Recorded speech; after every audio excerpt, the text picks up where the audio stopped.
So yun, good morning mga paps, mga padyak. Ayan, meron na naman tayong isang ibabike check.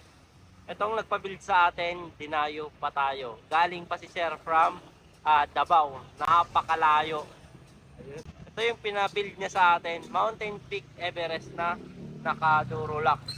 Naka 1x12 setup. Yan. Tignan natin, malapitan yung mga nakakabit sa bike na to.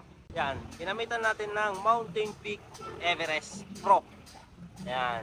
Alam naman natin, pag Pro, abang yung lagayan ng FD, tapos smooth weld lahat. Yan. Super light na frame. Yan.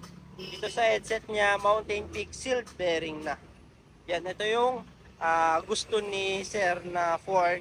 Ayan, ayaw niya ng iba. Ito yung gusto niya. Santur Durolax. Ayun, no. Ito yung setup natin na kung gusto mo ng relax position, naka-upright position is ganito. Mataas yung uh, harapan mo. Ang setup ni Sir, hindi naman siya maglalaro sa hardcore na trail. Yan. Kaya tamang trail lang, tas long ride. Ayan, goods na to. Ayan. Kasi ayaw niya yung nakayuko. Dito naman tayo sa stem niya, Pops Pro 2 stem na short step. Yan, tinernohan ng Mountain Peak handlebar. Itong handlebar natin, tinerno natin sa kulay ng frame. Ayan. Matte black na may red. Ayan. Ganon din sa handlebar natin, black and red. Ayan. Dito tayo sa handle grip natin. Napakagandang handle grip. Dami na namin na satisfied sa grip na to. Napakakapit daw. Ayan. Kahit na pawisin yung kamay nila, is napakakapit pa rin. Naka anti-slip design tayo. Ayan, no? Payat na pataba.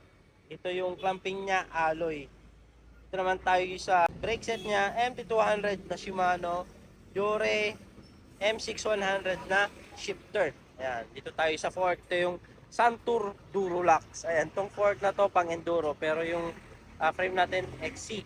Ayan, kasi gusto ni Sir taas yung harap, naka-relax position. Ayan, naka-upright. Kumbaga, yung upo ni Sir, naka-relax lang to, yung parang chillax talaga. Ayan. Ito yung kagandahan sa fork na to pag nasa trail kayo. Ayan, meron siyang high speed tsaka low speed. Ayan, kahit mapunta si Sir sa mga trail, goods na goods to. Ayan, dito tayo sa hubs natin, non-boost, boost yung fork. Kinamitan lang natin ng boost adapter para maisalpak natin yung hubs. Pops Pro 1 spoke, nakasagmit Evo rim, naka-maxis, brake on race na gulong. Fast rolling din to at pwede to sa trail. Yan. So dito naman tayo sa may bandang likod niya. Ito yung Pops Pro 2 saddle na napakaganda. Ayan, no, dami ring na-amaze dito. Premium daw yung pagkagawa. Ayan, yung upuan natin, ayun, no, malambot. Hindi siya yung sobrang lambot, hindi rin siya yung sobrang tigas. Medyo soft, basta masarap siyang upuan unlike sa iba. Ayan. Meron din tayong butas dito. Ito yung maganda dito, honeycomb design. May pasukan pa rin siya ng airflow at the same time safety. Para just in case na may tumutusok dito sa baba is safety, hindi dumidirekta sa maseselan nating parts. Ayan. Ito yung ilalim niya. Ayan, yan pinagmamalaki namin. Napaka-solid. Ayan, nylon plastic yung ginamit natin. Ayan, hindi na siya yung nakikita nyo na parang nai-staple. Ito solid na yung pagkagawa. Ayan, Pops Pro 2 na dual lock seat post. Ayan, o. Napakaganda. Naka lifetime warranty tayo sa seat post. If ever na may mag-crack dito, papalitan namin to ng bago. Sagmit seat clamp. At ito pa yung isa sa magandang nilagay natin. Mountain Peak pedal. Ito yung Mountain Peak flat pedal na sealed bearing. Tinerno natin yung crankset sa fork. Ayun, no.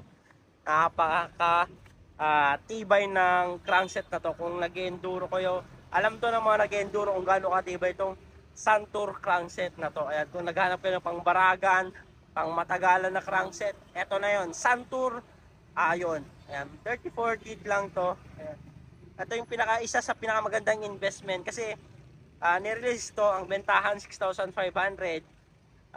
Kahit ilang taon nyo gamitin, mabebenta nyo pa rin to ng magandang presyo kasi ito binebenta namin ng 3,000. Kahit ilang taon nyo magamit, halos same price pa rin nyo mabebenta.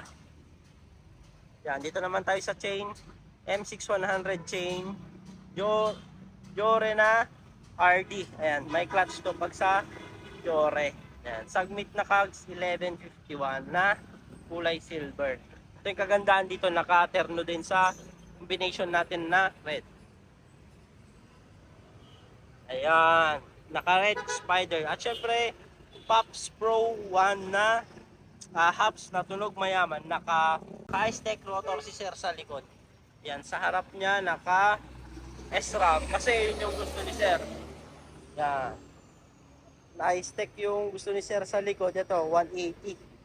Yan, wala kasi tayong I-Tech na 180. Kaya SRAM yung nilagay natin. Hindi mawawala ang sound check.